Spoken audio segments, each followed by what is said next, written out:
Good morning, everyone. It's so good to be back and on time. So, Donald Trump cannot keep a crowd. I mean, you hear that insult, right, about a woman, oh, she can't keep a man. And then I think, why would you want to keep a man? Shouldn't men be liberated, right? Doing what they want? You don't need to keep them in a cage or anything like that. But that's not what this saying is about. The saying is, of course, about the way in which some people just can't keep someone close to them.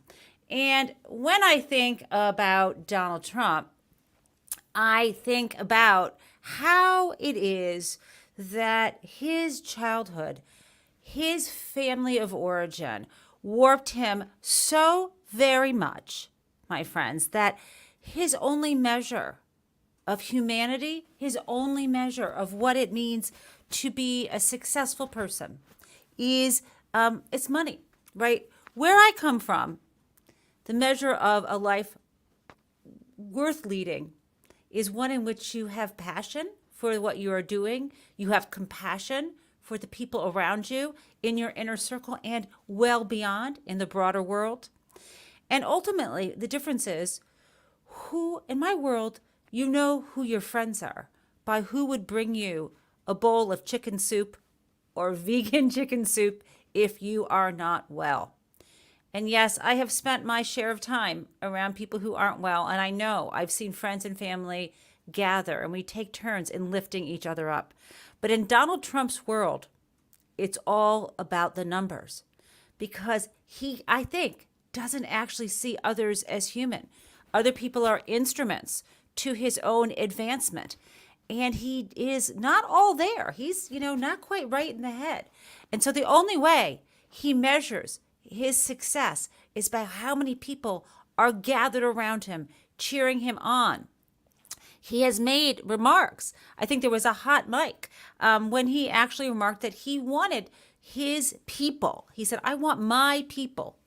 This is when he was president. I want my people, he said, to cheer me on the way the people, the subjects of Kim Jong-un and North Korea do.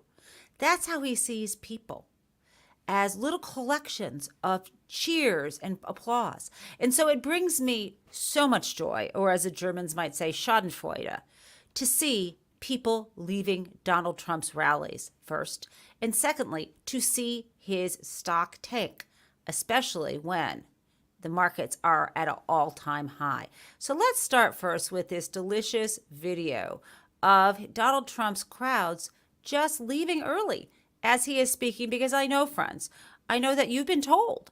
And he got so very upset at the debate that he said to Harris, no, people don't leave early. And he keeps talking about it. But the facts on the ground are they do. And this is a crowd from North Carolina on Saturday leaving early. Let's watch. Nothing for granted. You have to get out and vote. You just have to get out and vote. We cannot accept it. What they do is the only thing they do well. They cheat. The politicians don't. Let me just watch that one more time. I mean, this is the most important part of his stump speech when he's telling people to get out and vote. And the thing that rallied people together before was stop the steal. They just don't care. Let's watch again. But take nothing for granted. You have to get out and vote. You just have to get out and vote. We cannot accept it. Haha, they got out. But will they vote? I don't know. They don't seem all that motivated. So that's the deal.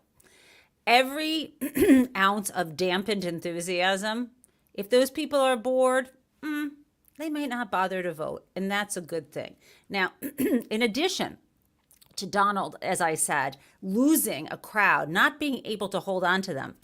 And it kind of like he's losing everything, right? You don't see Melania running around. And as I said, when I hyped today's show on Twitter, and yes, he is, Steve McLeod, very, very low energy, very low. Yes, he could leave early and he could still vote for them.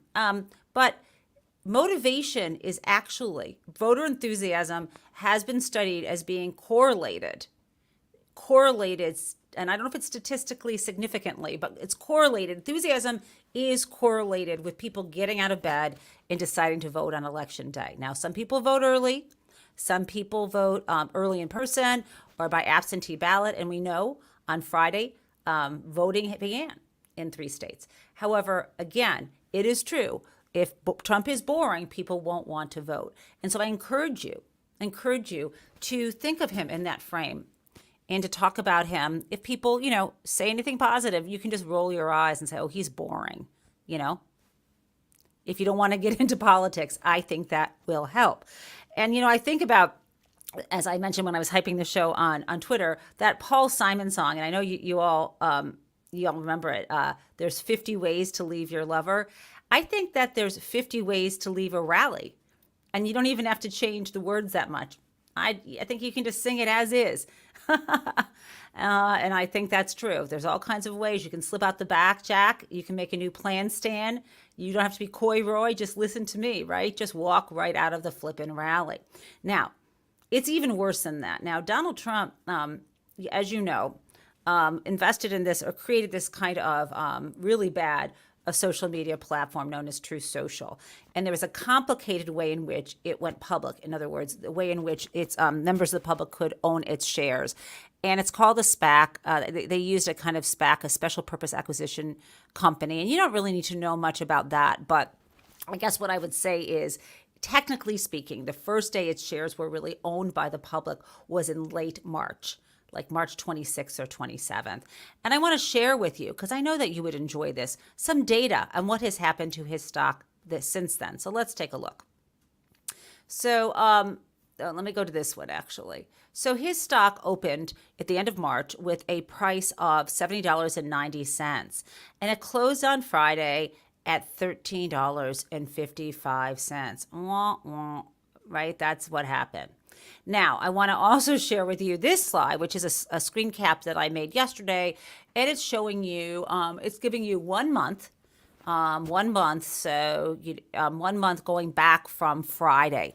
And the 2 lines that you see, the blue line below is a Trump media stock, and you can see it closed at $13.55. And just in 1 month, it's down more than 40%. Now, you might wonder, okay, I wonder how much it's down since its opening. And I did the math, and so you wouldn't have. It's just down under, 80%. So the high, more than 75, maybe it's around 77% down since the opening. Okay, let's look at just this last month. You can see, again, Donald Trump's media company, which owns the really boring Truth Social site that almost nobody is on. And you can see that it's been sliding in the last month till the closing $13.55. And you can see the other 2 lines above. And so that yellow line that's kind of wrapped around, like they're kind of twisting around each other, the yellow line and the blue line. The yellow line is a Dow Jones Industrial Average, which in the last month is up 2.16%. And then the S&P 500, 1.21%. That was as of Friday. And what does this say? This says not something very good. When the markets are trending up, Donald Trump is having his stock crash. Now, there's a couple reasons for this. One, his lockup period is ending, and he is now able to sell his stock and unload it. Now, the other day, he said, I'm not selling. Well, we don't actually know if that's actually true. And of course, when an insider of a company sells their shares, they have to file a document with the SEC within a few days implicating that or noting that. And, whether or not he will do that, I don't know. We know that there are lots of sales, and those sales might be driving down prices. But the bottom line is, it's not even worth $13.55 a share. It's not. It's a losing proposition. It is not making money. It sucks. And that is why Donald Trump has moved on to fleecing the public with his crypto business, people. So I really hope, and this is not investment advice at all, but do not, even if you have friends and family who are Trumpers, who are MAGA, don't let them throw their money away on this stock. It would be an utter shame. Now, Yeah, Donald Trump's people are leaving his rally. His stock is down. The other day, his wife, I put in quotes, nominally his wife, Melania, had a book come out. No, I have not read it, and I don't think Donald has either. She may have read it on the audiobook. She certainly did not write it, is my guess. Just my guess. But at any rate, when he was speaking about the book, he said something like, he offhand mentioned her. I don't think he was speaking about the book, but she came up and he said, I think she loves her husband. Okay. That's a pretty weird thing to say. Okay. Oh my God. Yes, Steve McLeod said at his rally, he said, if you guys read I mentioned this the other day too, but I want to bring it up again. If you guys read the book, he said to his crowd at the rally, let me know if she says anything about me. Yeah. Now, let's get on it. So that's happening over in Trump world. And I got a little more from Trump world in a moment. But first, well, actually, let me do this one. Let me exhaust the negativity around Trump world, and then get to Harris. Okay, guys. So here's the deal. Yes, somehow I am a woman. Yes, just like, it kills me to say this, but yes, somehow I am a woman. I know that you might not believe that, but that's a thing going around where, where somehow Donald Trump said that. And I really think you need to actually see how he said this, because it is very telling. I know we don't like to sane wash what he says, but I think it's worth our energy noting what he said and what I think he means as a woman. So let's play it. And they put her in, and she's somehow a woman. Mm-hmm. Somehow she's doing better than he did. Yeah. But I can't imagine it can last, because Okay, let's play that again, and then look at the weird gesture for her body. And they put her in, and she's somehow a woman. Mm-hmm. Somehow she's doing better than he did. Okay. So she's somehow a woman. Now, what is he saying? What he's saying is somehow a woman is doing better than me. Yeah, he's saying she's doing better than Joe, but what he really means is she's doing better than me. Somehow a woman somehow the Democrats are letting a woman run against me. But really what he means is somehow she's doing better than me. And, somehow I'm a woman too. And I'm shocked to find out. You won't believe this, but women make up more than 50% of the U.S. population. But to Donald Trump, being a woman is kind of a rarity, because in his world of male domination, women are accessories, right? Women are wives, or they're, children who are grateful or ungrateful. They are playthings, or they are not his type, right? That's what women are. They are of use or not use to him, right? They are to be abused, to be used, to be little like accessories. And that is just a fact. And so somehow she is a woman and doing better than him. Now, let me also say, I am not just a woman, but I am a Jewish woman. And so it was a double whammy. It was a double whammy for me at the end of last week and into the weekend, because as you know, and I'm sure that you could not have missed it, that Donald Trump threatened the Jewish people, all of us, Jewish Americans, and there aren't that many of us, and I'm going to get into those numbers first, but threatened us, saying we would be the reason why he lost. We would be to blame. Now, on the one hand, you might say, hey, that's cool. I would love, as a Jewish woman, as a Jewish person in America, to claim credit if he lost. But that's not what he's getting at. He's putting a target on our back. So let's listen to what he said here. I got it for you. Here we go. But I will put it to you very simply and gently. I really haven't been treated right, but you haven't been treated right, because you're putting yourself in great danger, and the United States hasn't been treated right. So if I don't win this election, and I've been very good, they say Trump's been right about everything. I've been right about a lot of things, Even Ted will admit that. I've been right about a lot of things that a lot of people said, no, that won't happen, but a lot of bad things happened, and some good things I've been right about, too. And I only want to be, so I'm not going to call this as a prediction, but in my opinion, the Jewish people would have a lot to do with a loss if I'm at 40%. If I'm at 4, think of it, that means 60% are voting for Kamala, who in particular is a bad Democrat. The Democrats are bad to Israel, very bad. They'll never change because they have a section of their party now which has become amazingly and quickly very powerful vote-wise. I mean, Chuck Schumer is a Palestinian. Who would have thought that was going to happen? What the hell happened to him? So much to unpack there. So much to unpack. But let me begin by blaming the Jews is nothing new. And the only book Donald Trump has ever been said to have read, which was by his bedside, was Mein Kampf, right? We know this because one of his ex-wives mentioned this as part of the divorce proceedings. That wife being Ivana, who is no longer with us because she is buried on his golf course. Talk about weird. Totally weird. Anyhow, let's go back to this fact that maybe the only book he's ever even read or admired was Mein Kampf. Now, yes, I have heard him say, I have never read Mein Kampf, but let me tell you, when someone running for president, or actually when he was president, actually has to say, I have not read Mein Kampf, he is losing, okay? You don't have to read it to admire dictators, which is what we know he does. And moreover, we also know that his buddy, Tucker Carlson, has been going off on his cable show about how bad Winston Churchill is and being around people who think Hitler was a cool dude.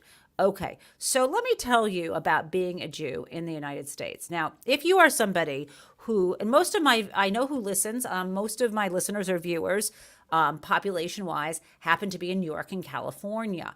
And those are states that actually have a larger population of Jewish people. And Jewish people, like other minorities, tend to congregate together. So if you know one, you know a lot of us. So let me have you look at this. Now, this is a piece of a chart.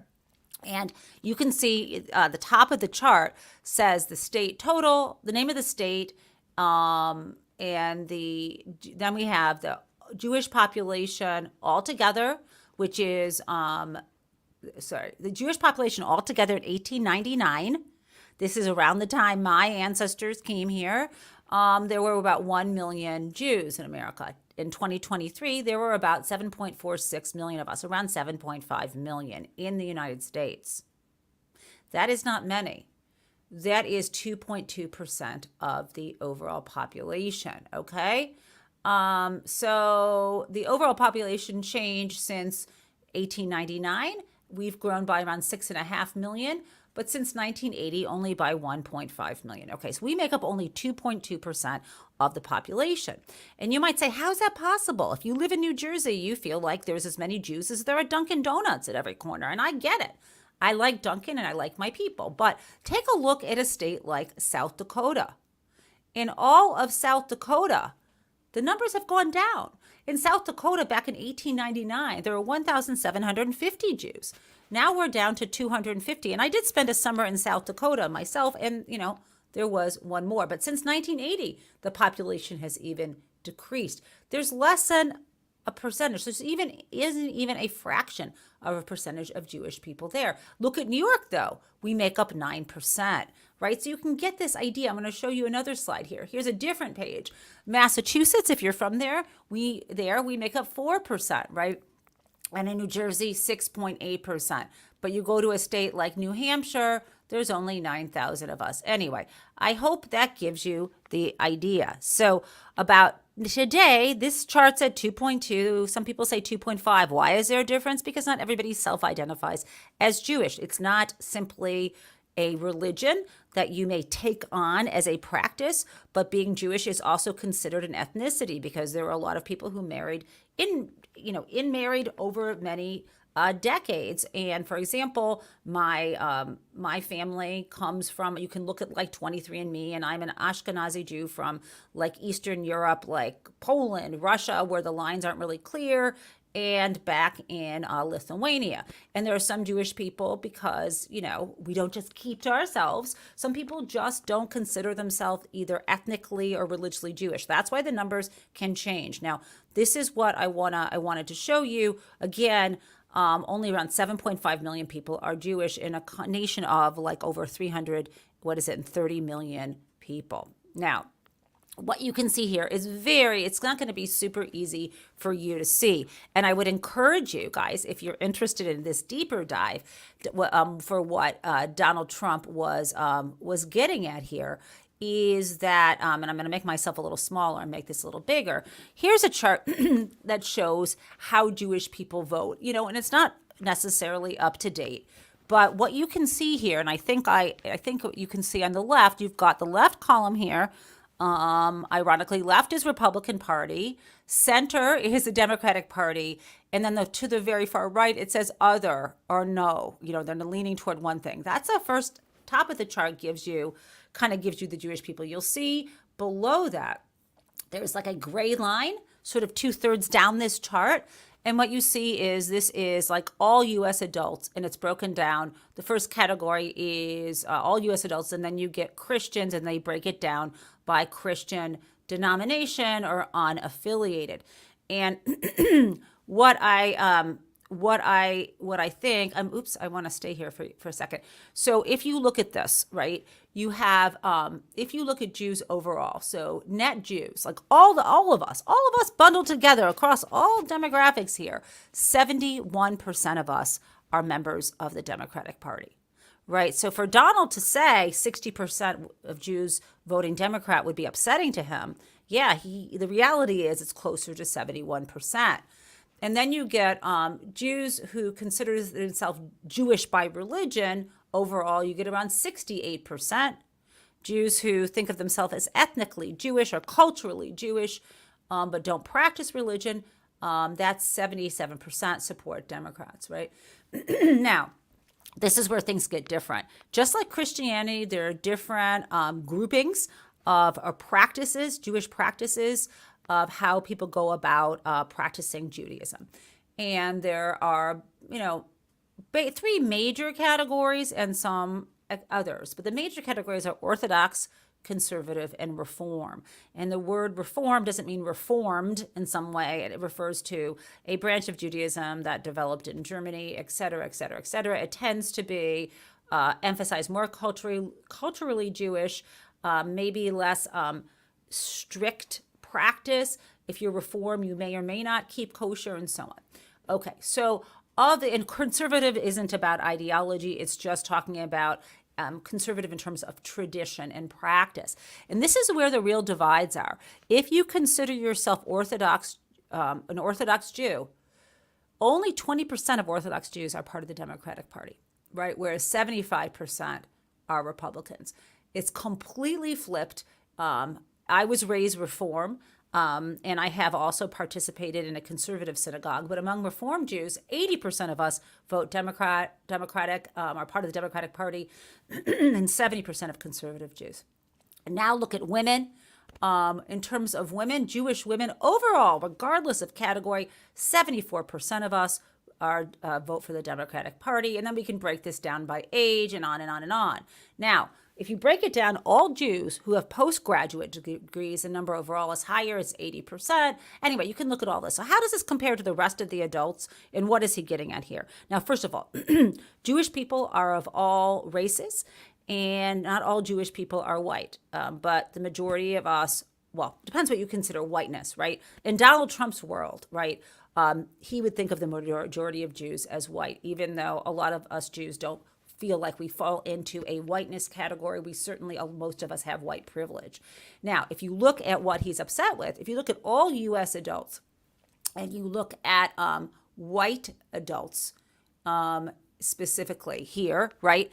U.S. adults overall, only 52% of U.S. adults are part of the Democratic Party. Again, Jews, 71%, right? So that's a huge difference.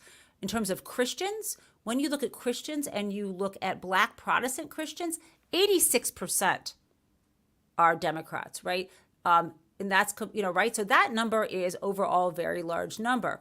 Whereas white, where we look at white evangelical Christians, only 15% are Democrats, and white non-evangelical, 35%. So what I'm pointing at, and then we've got Catholics, we've got more Catholics who are Democrats, 50%, 66% of unaffiliated Christians are Democrats. I'm throwing a lot of numbers at you guys. The bottom line is, if you look at this and you think, Donald Trump's looking at Jewish people, the majority of whom he sees as white, and we are not just, the majority of us vote for Democrats and hate Donald Trump. And I guess what he's trying to say is we're bad Jews, but we're also bad whites. Now, again, a lot of, there's a large proportion, but not a majority of Jews who are not white, including, tons. I mean, I don't want to name people or name family members or what have you, but it's just a fact. But that's not how Donald Trump sees it. And he sees us as traitors and the reason why he might lose the election. And again, that might be a fact, but he's putting a target on our back. Secondly, in his talk, he is wrongly equating being an American Jew with being an Israeli Jew. And this is complicated because you can be an American Jew in support of Israel, or you could be an American Jew not in support of Israel. And even if you are in support of Israel, you can fully condemn what is happening now in Gaza and fully condemn Netanyahu. And I'm very frustrated with people who say we can't have it both ways. Obviously, it's terrible to say that we have dual loyalty, that we're not Americans, that we care more about Israel. And it's terrible that Donald Trump thinks doing something for the Jews is doing something for Israel. And so, yes, but at the same time, we can say that the only other nation in the world, like the number is like 15 million or 16 million Jews worldwide right now, like 16.5 million Jews worldwide. The most majority of us are here, are in Israel. There's maybe 7 million there, and there's a little more in Israel than there is in the U.S. basically. So we make up between Israel and the U.S. the majority of Jews. So if I care about Jewish people, of course, I have an interest in the state of Israel. Now, again, many Jewish people I know want Israel to stop this war. Other Jewish people I know don't have that view. Some Jewish people I know consider themselves Zionists, some don't. But to say that we can't support Israel, either in theory or practice, or that means we're responsible for every bad thing any Israeli does, is completely anti-Semitic. And it frustrates me that people say that. It's the same thing if you are of Muslim heritage and you didn't like the Muslim ban. It doesn't mean that you're responsible for every single thing someone does in a Muslim majority nation. It just can't be the case. That's just not how things work. But with Jews, if you even care a little about Israel, even if you condemn Netanyahu, in some circles, that means you're responsible for everything they do. That's like being, anyway, I will stop with that. So I'm very frustrated with Donald Trump for this reason. Now, of course, even though we are such a small percentage of the population, because we have a large population in some swing states, including Michigan, and because it doesn't take much to win an election, right, or lose an election. Joe Biden won the popular vote by a huge percentage, right? But yet at the same time, by huge, I mean, Donald Trump had in the 70 millions and Joe had in the 80 millions, right?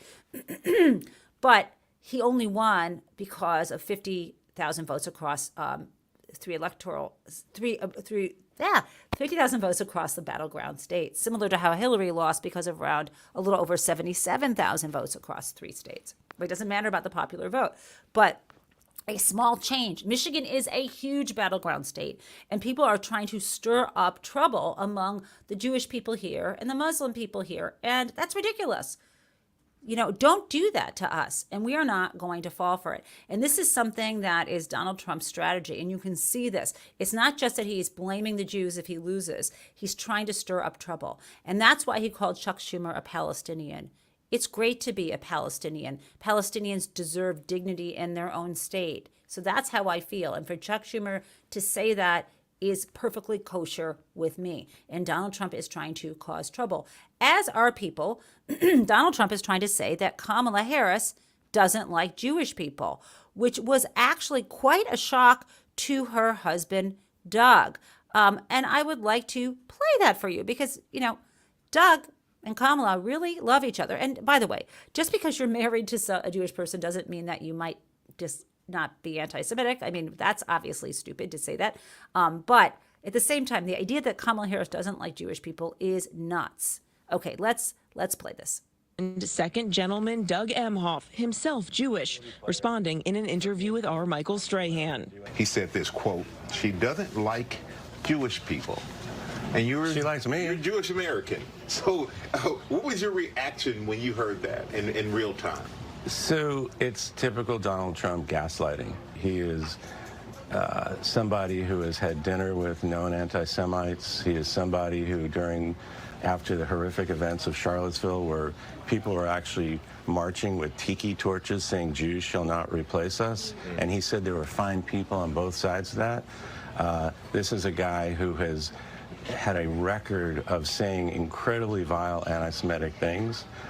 So for him to say that, I just almost laugh at how the chutzpah, as we would say, and it's gaslighting. Chutzpah. Chutzpah, if you don't know, is spelled Chutzpah. I mean, that's a transliteration, chutzpah. And you might see it written out. Don't say chutzpah, which is something Sarah Palin said. Try to say chutzpah. Anyway, it just means nerve, right? And the quintessential, if you're trying to understand what chutzpah is, for folks who don't know, there is a little story. There's always a story to say. And the definition of chutzpah is someone, a person who is been found guilty for murdering his parents, and he goes before the judge and begs the judge for leniency and says, "Judge, please give me a lighter sentence. Judge, I'm an orphan." That, my friends, is the definition of chutzpah. Now, I got a little more before I get to Kamala, which is this. We got to talk about Mark Robinson, right?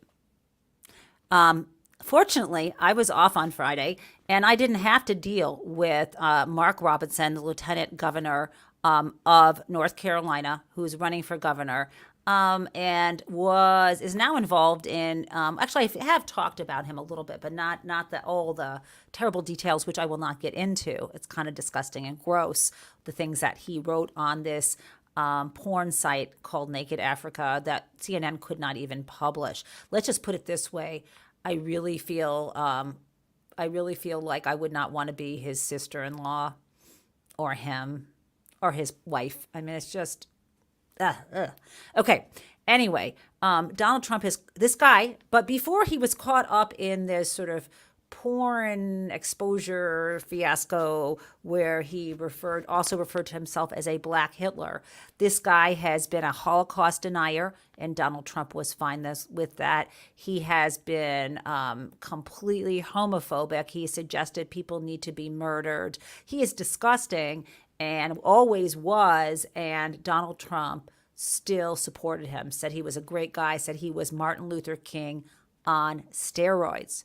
And even though he thought that was a compliment to Mark Robinson had only terrible things to say about Martin Luther King. He referred to him as Martin Luther expletive, racist expletive, which I am not going to say. And still, that was not a bridge too far for the Republican Party. So Donald Trump, when he is campaigning in North Carolina, didn't want Mark Robinson to be on stage with him. So some new news. This is kind of interesting.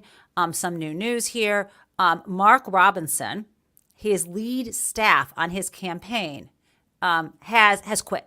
Now, Robinson is denying. He's claiming that was not me on that website. I didn't say those things about my sister-in-law. I didn't say that I'm addicted to, transvestite porn or whatever it is. And like my whole thing is, come on, man. Your whole staff just quit. You said you were a Black Nazi. There's a reason why they all quit.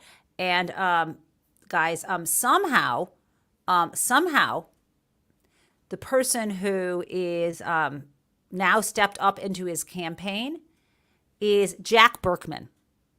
Now, I don't know if you remember Jack Berkman, but he is a pal of Jacob Wall. Do those names sound familiar?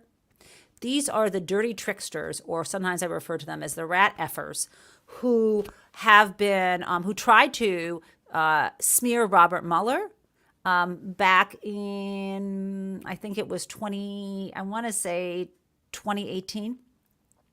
And I personally know this because, and you can Google me and Jacob Wall, because they tried to rope me into this. And it's a long story that I will tell you on a different day. Maybe we'll do a deep dive like on Saturday for that. But to put it this way, I got a weird, in brief, in the fall of 2018, when I was working at Vermont Law School, I got a weird email from someone from Surefire Intelligence, and it was saying, "Oh, we understand that you worked with Robert Mueller at his law firm, and some people are saying that he was involved in some shady stuff." Or, the implication was, that they were trying to get me to get involved and wrongly accuse him of something. It seemed really weird. Now, normally you might just hit delete, but I was really following what was going on with the Mueller investigation pretty closely. So I took that email and I forwarded it to the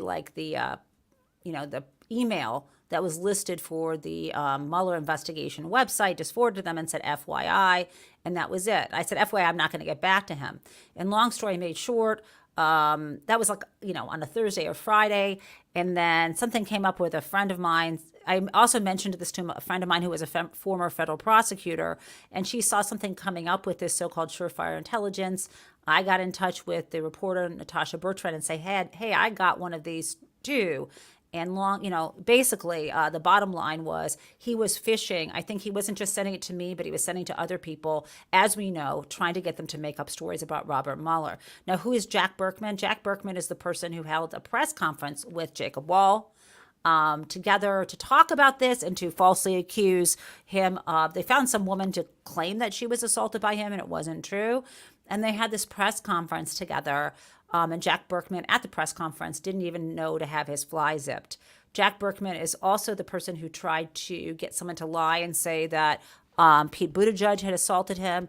They also tried to stir up problems about Elizabeth Warren. They also, you may know this, have been indicted in several states and actually pleaded guilty and have been sentenced in some of the states. And they include Ohio, and they include Michigan, et cetera, where they were engaging in election interference, voting interference by putting out fake robocalls to people regarding the election in 2020. And it goes on and on and on. I mean, their rap sheet is so long, I don't have time for them. So anyway, we will talk more in detail about the rat fuckers, Jacob Wall and Jack Berkman, but not today. So, but that's who's taken over.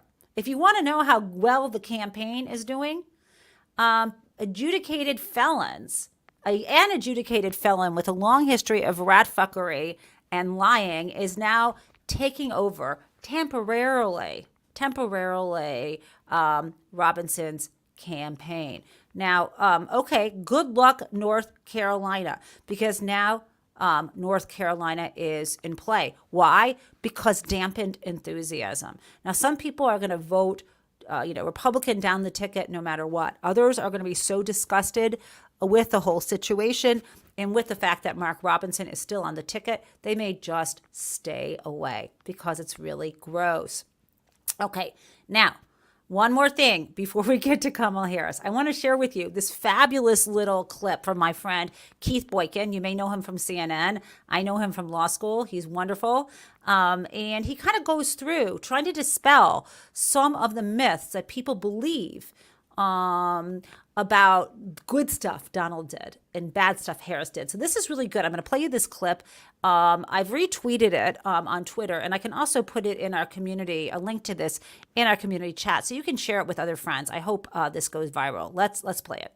So I'm in Chicago, and it occurs to me I need to teach a quick Civics for Celebrities course. So here are 5 things to know for today's lesson. Number 1, Kamala Harris is black. She has a black Jamaican father. She grew up in Oakland, California. She attended Howard University, a historically black college, and most importantly, she says she's black. Number 2, Kamala Harris is the vice president, not the president. The vice president only has 2 main duties: to break ties in the Senate and fill in case something happens to the president. Number 3, the president, no president, can sign an executive order to give you reparations. Congress must do that, and even then the Supreme Court has to uphold it because it be challenged in court. Number 4, Donald Trump did not give you a stimulus check. Democrats in Congress made that happen. Republicans resisted it. Trump delayed it so he could put his name on it and make you believe that he did it. And number 5, please don't get your political news from people who don't know anything about politics and government, not from your mama, your cousin, your auntie, your barber, your friend down the block, your weed dealer, or anyone else who is uninformed. And there you have it. That's today's Saturday school lesson. That one real fast. I just want to play it real quick. So I'm in Chicago, and it occurs to me I need to teach a quick Civics for Celebrities course. So here are 5 things to know for today's lesson. Number 1, Kamala Harris is black. She has a black Jamaican father. She grew up in Oakland, California. She attended Howard University, a historically black college, and most importantly, she says she's black. Number 2, Kamala Harris is the vice president, not the president. The vice president only has 2 main duties: to break ties in the Senate and fill in case something happens to the president. Number 3, the president, no president, can sign an executive order to give you reparations. Congress must do that, and even then the Supreme Court has to uphold it because it be challenged in court. Number 4, Donald Trump did not give you a stimulus check. Democrats in Congress made that happen. Republicans resisted it. Trump delayed it so he could put his name on it and make you believe that he did it. And number 5, please don't get your political news from people who don't know anything about politics and government, not from your mama, your cousin, your auntie, your barber, your friend down the block, your weed dealer, or anyone else who is uninformed. And there you have it. I love Keith. I mean, that says it, right? Very quick, very fast, 5 key points. Okay. So now let's talk about the super positive things about Kamala Harris. 1, we absolutely know where she stands for sure on women's issues. 2, even though she was only vice president, even though she's vice president, she supports similar economic policies as Joe Biden, and our stock market is at an all-time high. Now, I want to be clear. I understand as well as you do that the markets are not the whole economy. But inflation is down. The Fed is lowering interest rates. Our economy is doing better and recovering better than post-COVID than any other major nation in the world. Okay, so I want to play for you another thing about the economy. One place that people think Donald Trump is better is on the economy. And so what I want to play for you here is the reality that Donald Trump always wants to claim when the economy is good, when he's in office, it's because of him. And when it's bad, it's because of someone else. And even when he's not in office, right? So how is he going to respond to the fact that our economy is cooking and doing real great? Okay, let's, I feel like I've got this clip and I just want to play the right one. Let's see if this is it. You know, Mike, I know and you do not politicize these things, but the Donald Trump thing in the market amazes me. When they're up, it's all because of him and looking forward to him. When they're down, it's all because the Democrats and how horrific they are. Yet some of our biggest point fall-offs, 3 of the biggest of the top 10, occurred during his administration. Now, a lot of those were in the COVID years. I get that. But, you either own the markets or you don't. It does confuse me, but thank you. Even Fox News is nailing it. You either own the markets or you don't. F you, Donald. When you are not in office, things are better. And by the way, there's been studies done saying that even accounting for COVID, Joe Biden's administration, during his administration, more jobs were created. So Democrats actually, there's a bigger story about this, and Bill Clinton spoke about this at the convention. It turns out the data really does support that when Democrats are in office, the economy is better. Now, I just want to be clear, that's not always necessarily a good thing. If you're blowing up a bubble in the economy and it bursts when someone else is in office, who started it and so on, but that's, everybody creates bubbles in the economy. That's a whole other story. But the bottom line is Donald Trump cannot take credit for this market, and he warned that if Joe Biden was elected, the market would crash, and that certainly didn't happen. The opposite did. What crashed was his own stock.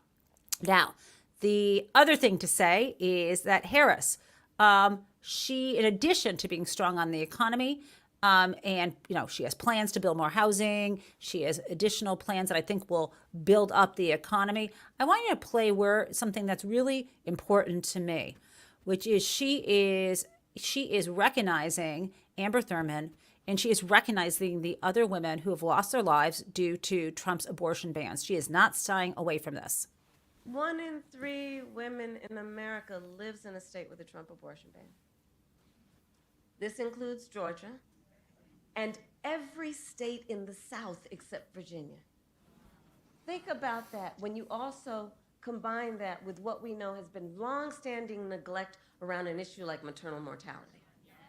This is so good. Think about that when you compound that with what has been longstanding neglect of women in communities with a lack of the adequate resources they need for health care, prenatal, during their pregnancy, postpartum. Think about that.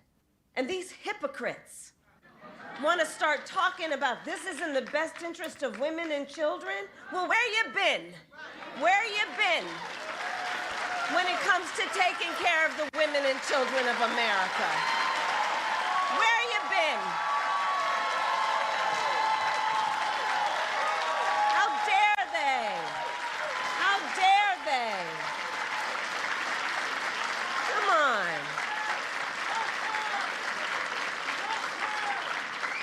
And we understand the impact of these bans and the horrific reality that women and families, their husbands, their partners, their parents, their children are facing as a consequence every single day.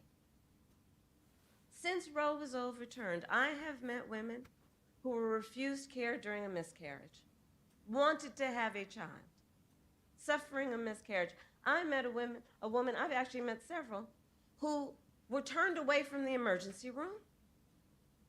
One at early stages after the Dobbs decision came down told me with tears, she was with her husband, about how only when she developed sepsis did she receive emergency care.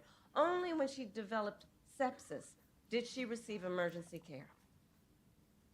And now we know that at least 2 women, and those are only the stories we know, here in the state of Georgia, died because of a Trump abortion ban. One, and we heard about her story last night, a vibrant 28-year-old young woman. She was ambitious. I talked with her mother and her sisters about her. This is heartbreaking, as you know. This is Amber Thurman. Such an extraordinary life of a person. She was excited. She was working hard. She was a medical assistant. She was going to nursing school, raising her 6-year-old son. She was really proud that she had finally worked so hard that she gained the independence. Her family was telling me that she was able to get an apartment in a gated community with a pool for her son to play in. She was so proud, and she was headed to nursing school. And her name, and we will speak her name. This is right. Amber Nicole Thurman. Amber Nicole Thurman. Amber Nicole Thurman. That's right. And she had her future all planned out. And it was her plan. Let's understand, just pause on that for a moment. She had her plan, what she wanted to do for her son, for herself, for their future. And so when she discovered that she was pregnant, she decided she wanted to have an abortion. But because of the Trump abortion ban here in Georgia, she was forced to travel out of state to receive the health care that she needed. But when she returned to Georgia, she needed additional care. So she went to a hospital. But you see, under the Trump abortion ban, her doctors could have faced up to a decade in prison. This is outrageous. For providing Amber the care she needed. Understand what a law like this means. Doctors have to wait until the patient is at death's door before they take action. You know, on the other side of my, you know, the other folks, Trump and his running mate, and they'll talk about, oh, well, yeah, but I do believe in the exception to save the mother's life. Okay, all right, let's break that down, shall we? That's right. Let's break that down. This is it. Let's This break is it. that down. So we're saying that we're going to create public policy that says that a doctor, a healthcare provider, will only kick in to give the care that somebody needs if they're about to die? Think about what we are saying right now. You're saying that good policy, logical policy, moral policy, humane policy is about saying that a healthcare provider will only start providing that care when you're about to die? So you get the idea. I could listen to that forever. And it's important. It's hugely important. And this is what is happening, and it will only get worse. We need to stop these people from saying these euphemisms like we left it to the states. No, you took the decision about a woman's body away from her, and you gave it to people, the whole community, or the people who are elected in her states who are not doctors. When in the world? That sounds like, talk about deep state. They're so flippin' deep, they're in your uterus. Come on, man. That is fascism. That is state control. That is supposed to be the opposite of what conservatives think. But that's not the opposite. It's exactly what they want to do. They want to control women's bodies. Now, on a more positive note, Harris just mentioned that something critical, which has happened right here on Thursday night.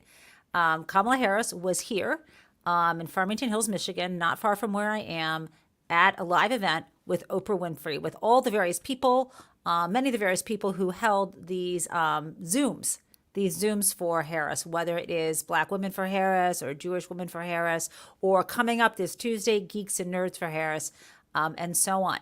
And so I just want to play you this very quick clip of something that what Oprah said, and I felt it in my bones, about how Kamala Harris had this in her, how she had this in her to be this leader, and she stepped into it. So let's watch. Yes, please. I have to say this because in all of my private conversations, Gail, and I've said this 100 times, and everybody is saying it, you all have said it, I know you have. It seems to us that something happened to you the moment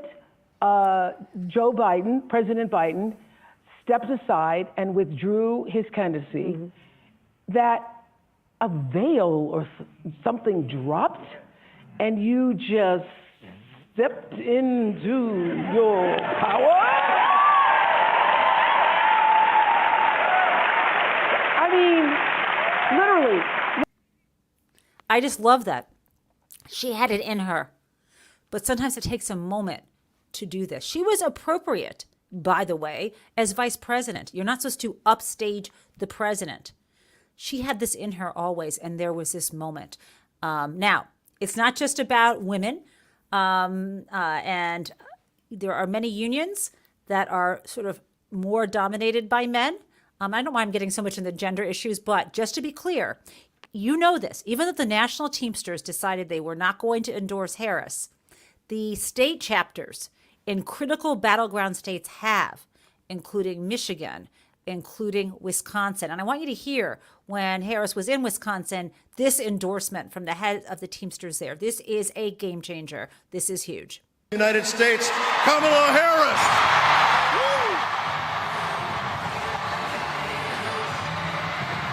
And this is how she was received there.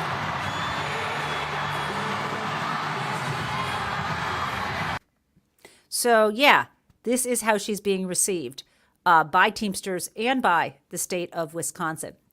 Now, one last thing before we get to Crazy Town.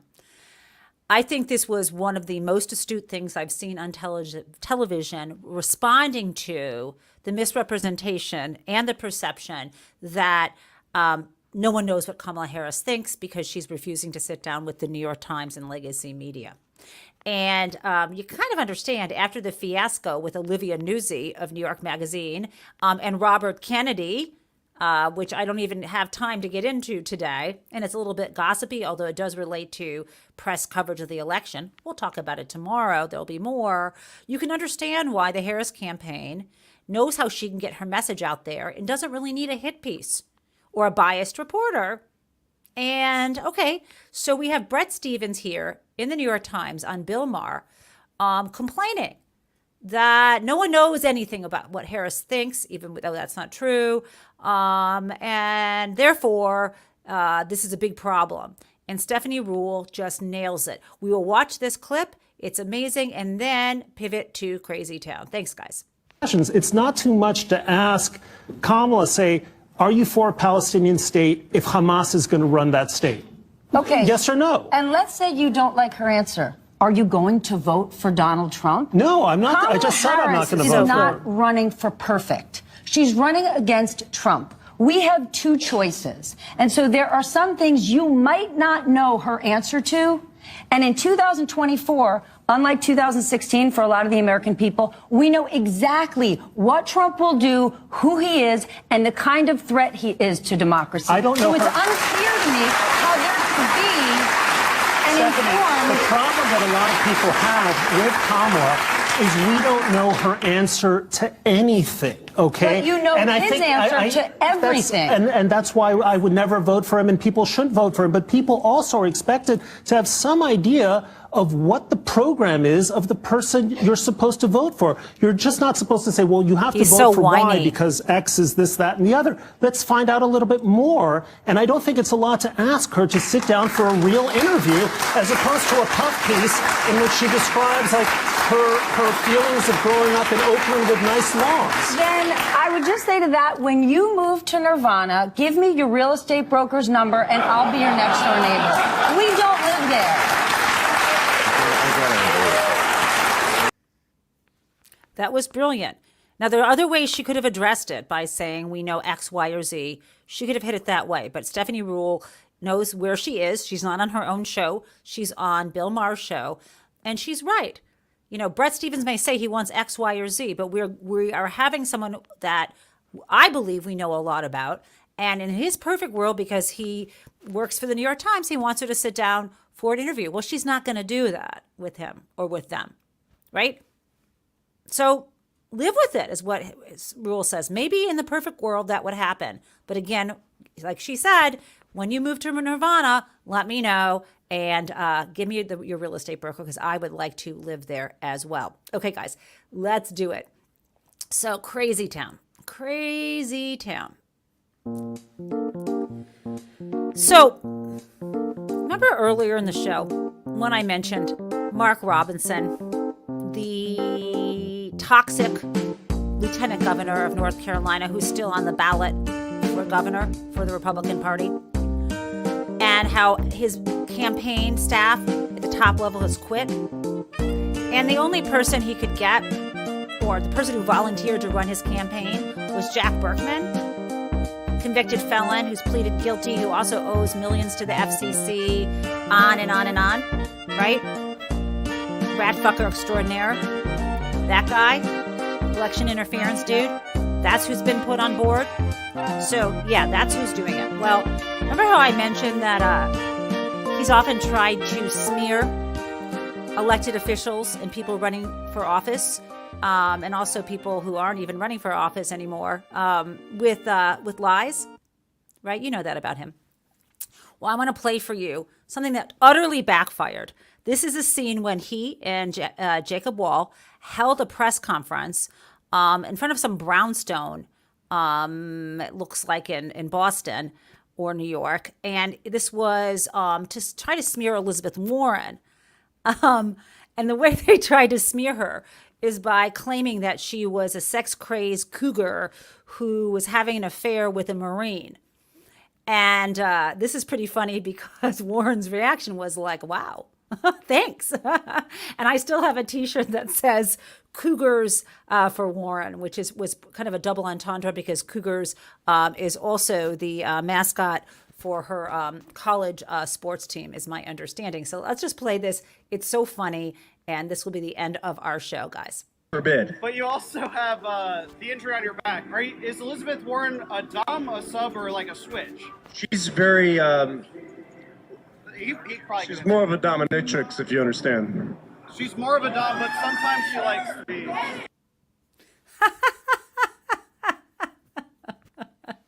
They thought this would smear her.